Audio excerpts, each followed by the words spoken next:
Christophe Raballard, bonjour. Vous êtes donc directeur des partenariats stratégiques et d'innovation au CNED. Nous allons parler d'une nouveauté au CNED, c'est les Open Badges. Et donc le CNED s'ouvre sur les Open Badges. C'est un chemin logique du CNED ? Oui, le CNED s'engage dans les Open Badges. Logique, oui, je pense que c'est logique pour le CNED, c'est logique pour nos inscrits. Nous avons ouvert les badges depuis hier. Nous avons ouvert un badge. La reconnaissance de l'appartenance à la communauté CNED. Le badge s'appelle « J'apprends à distance » avec le CNED. Donc ce badge est la preuve que la personne s'est inscrite à une formation à distance. Quelle que soit cette formation, ça peut être une formation scolaire ou bien une formation supérieure. Ça permet de placer l'inscrit au centre du système éducationnel, de bien positionner l'élève, positionner également le CNED au sein de ce système-là. C'est également la preuve de l'engagement de l'inscrit au centre de sa formation. On a, par cette reconnaissance, la volonté de l'élève de s'inscrire dans un parcours un peu différent. On est à déjà 300 badges délivrés en l'espace de moins de 24 heures et plus de 40 comptes Open Badge Passeport qui ont été ouverts.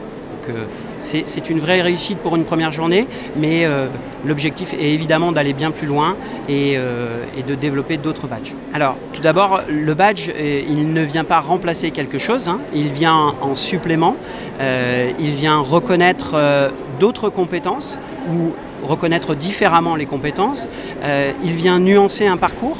C'est-à-dire qu'un élève, un inscrit, peut suivre une formation dans sa globalité ou alors nuancer cette formation. Je peux prendre l'exemple des BTS qui sont formés de blocs. Un élève ne suivra peut-être pas tous les blocs et donc par conséquent on pourra valider, reconnaître le fait qu'il a suivi un bloc. Alors oui, c'est une reconnaissance également de compétences moins formelles, ce qu'on appelle, comme vous le dites, des soft skills.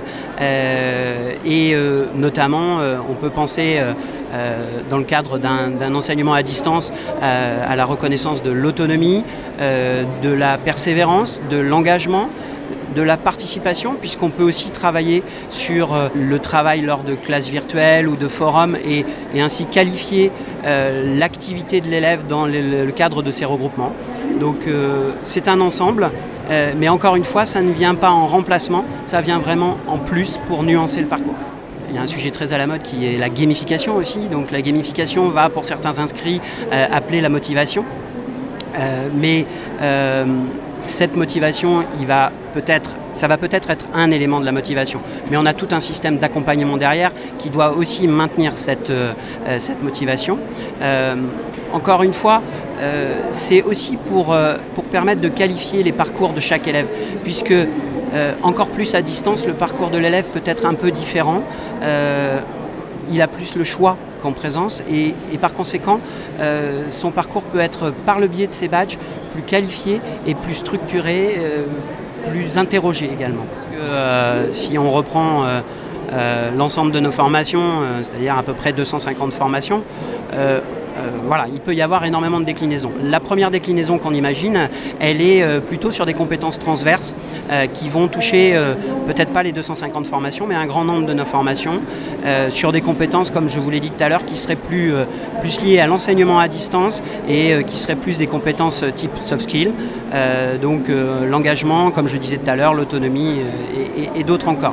Et puis après, l'important serait d'aller dans les formations, dans chaque formation, et de qualifier les compétences qui peuvent être validées par le biais, reconnues par le biais des Open Badges. Il y a malgré tout une difficulté, c'est que, comme vous le savez, un badge, il y a une forte reconnaissance du badge, et derrière, ça a valeur de preuve. Donc il faut que nous, on soit en capacité d'apporter la preuve que l'élève a bel et bien suivi un parcours et a validé ce parcours et a fait preuve d'engagement, de motivation, d'autonomie. Donc là, il y a toute une réflexion à mener. Cette réflexion se fait évidemment avec l'ensemble de nos équipes. C'est un processus qui peut être plus ou moins long, plus ou moins court. On est donc à Poitiers, et à Poitiers il y a un réseau qui s'appelle le réseau BOAT, Badge ouvert à tous, avec plusieurs acteurs forts de l'éducation, le réseau Canopé, la commune Léonard de Vinci, qui regroupe un certain nombre d'universités, d'autres structures, des collèges publics.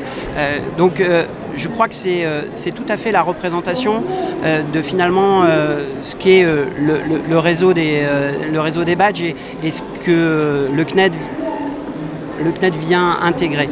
C'est-à-dire que le CNED est un acteur, comme vous le dites, très important, majeur de l'éducation en France. Et le CNED se positionne au milieu de ce réseau, ou autour de ce réseau, ou avec ce réseau, et valide lui aussi des badges. Et je crois que ça crée une communauté, un écosystème éducationnel qui permet d'avoir une reconnaissance mutuelle des différents badges que chacun va délivrer. L'international, c'est un vaste sujet pour nous et en effet, délivrer des badges à l'étranger fait également partie de nos objectifs.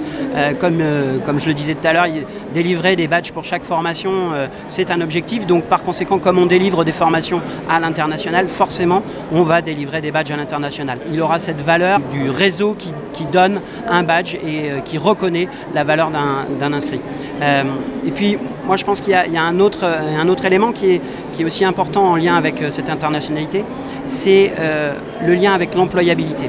C'est-à-dire que le badge est aussi la reconnaissance de compétences, de connaissances, d'une expérience au cours de la formation de la personne. Et venir présenter ces badges-là avec tout le poids que peut avoir le CNED et l'enseignement à distance, c'est par exemple pour un employeur qui pense à du télétravail, ça peut être par exemple un gage de qualité. Ça peut être des compétences propres à un emploi, ça peut être l'autonomie, ça peut être encore une fois tous ces soft skills que nous venons valider et qui vont servir ensuite dans le cadre de l'employabilité des futurs candidats. Ça ne fait pas très longtemps qu'on travaille dessus. On a essayé d'être très efficace, on a essayé de mener un projet comme on qualifie d'agile et ça, en l'espace de 3-4 mois, on arrive à créer nos premiers badges. Je pense que c'était une vraie réussite, mais c'est une réussite, comme vous le dites, qui ne doit pas s'arrêter là et on doit continuer sur cette réactivité et sur cette cadence-là pour délivrer nos futurs badges, espérons-le, début 2020. Merci Christophe.